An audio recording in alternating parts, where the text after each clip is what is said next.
I'm very conflicted. Um, but hey guys, this is another book review. We're finally finishing September. Now that we're also getting through October's books, but we finally finished September, so we're kind of back on track a little bit. But we finished September with yet another vampire book, The Familiar by Leia Bardugo.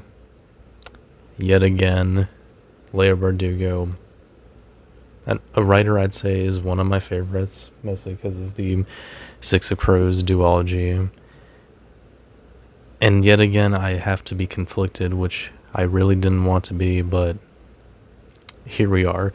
Okay, so if you didn't know, if you haven't seen any of my past reviews, I reviewed another book of hers recently, Ninth House, which was like a sort of dark academia, sort of modern magical mystery stuff like that. And I gave it like I think it's 6.5 out of 10, and felt it conflicted. Like it didn't give me a lot of stuff that I really liked, and that's why I was conflicted. But it wasn't terrible, because I know there's worse books out there. But this is again how I feel now with The Familiar. It's a book I thought I would have liked more, because it's like it seemed like it was going to be a more straightforward fantasy for adults with vampires. At least I thought so. So, okay, let's get into the plot.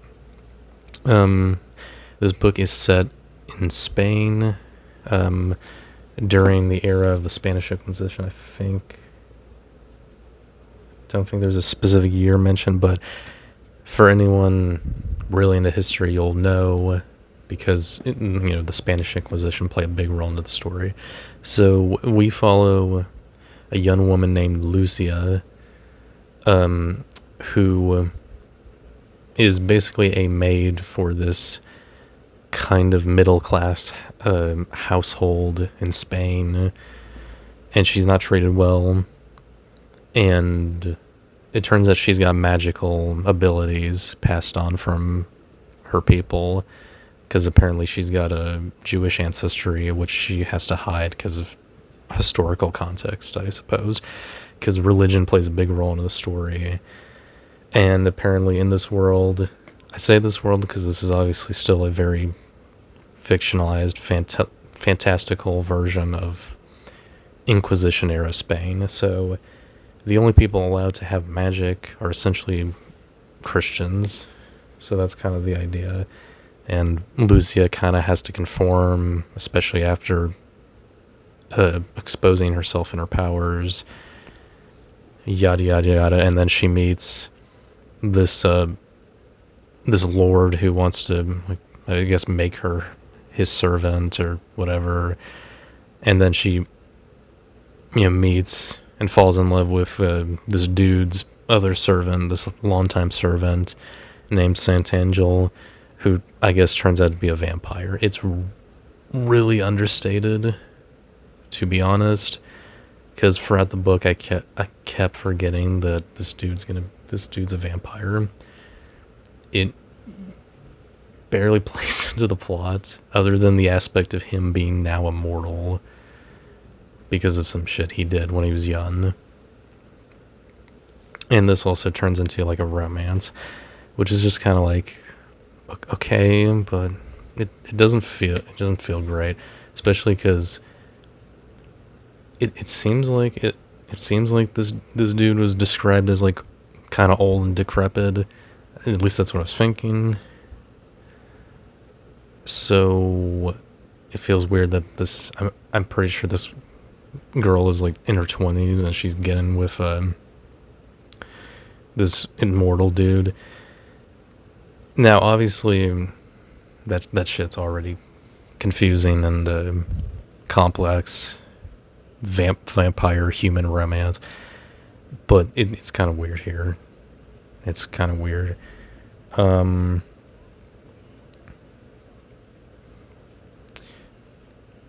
I'm trying to think, because like I said, I'm conflicted with Ninth House. I'm almost more conflicted here because it's like, at least Ninth House kind of just gave me what I mostly expected to be in that book. College stuff, or special university magic, ghosts, shit like that. Like that was what I expected. It's just that there's some things that didn't gel with me. This is kind of more than that because, like I said, I was expecting more vampire stuff. Again, kind of understated, especially for something that, like, look at this cover. This looks like a vampire book, does it not? The title, The Familiar, technically could refer to Lucia because she is like a servant to this family of assholes, but also Santangel is the servant to this asshole lord. So the title can technically apply to both of them, but it feels more like it's supposed to be him. I just don't get it. Not only is the vampire stuff understated, the romance is understated, which you'd think would not be the case with it being such a big part of the plot, technically. But no, we get a lot of, talks of, Inquisition era politics in Spain. Some parties, big tournament to decide which magical person gets to be the right hand man of the king of Spain. It's just like, I kind of don't care. I would have just preferred they focused on the romance and the vampire stuff. In this book, it's like 300 pages. It's a little over 350 pages or so. And it just feels like too much crammed into this when they should have.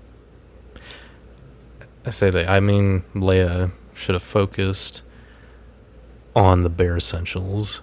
There's too many characters, which, can work if you got a longer book with a tight story. This doesn't feel like that. People like George R. R. Martin kind of get away with that stuff because their books, those kinds of authors have books that are really long and, have tight stories. This felt a little misguided. And again, I wanted to like this because I like Bardugo's style.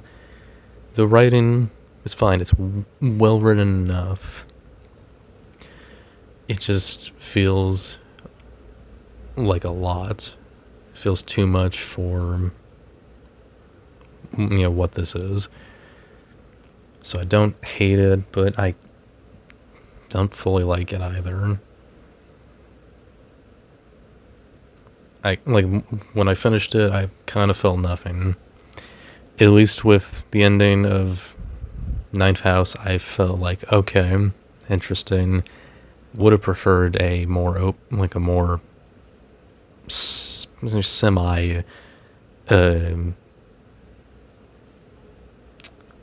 a semi conclusive ending, and not almost sequel bait. But I get it. I don't know, and that's kind of weird. It's like this and Ninth House are meant to be Leia Bardugo's foray into adult fantasy, because her more popular stuff, her best stuff, in my opinion, like the Six of Crows duology or the Grisha trilogy, were all young adult fantasy, and somehow those felt more tight and well written than her adult stuff, which is sad. But oh well. Um, that's pretty much my full analysis of this book and what I think. So obviously, go read it if you want to form your own opinion on it. Maybe you'll like it more than I did. It just felt a little disappointing. The best part of this book, which makes it even more sad for me, is the cover. It's such a good cover. Probably one of my favorites of this year. But I'm gonna have to give Jesus, Leah Bardugo's The Familiar a 6 out of 10. I'm pretty sure I could have sworn I gave Ninth House of 6.5, so this will be a 6 out of 10, to where it's like, it's technically more disappointing, but yeah, I might think more about that. Yeah, but who knows?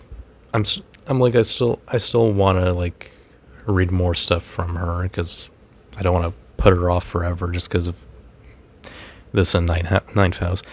Because I also do have the sequel now, the sequel to Ninth House, Hellbent. So hopefully that can change my mind on Ninth House a bit. So yeah. Other than that, hope you enjoy my review. Make sure to like, comment, subscribe. Check out some of my other videos. I'll see you guys next time. Take care.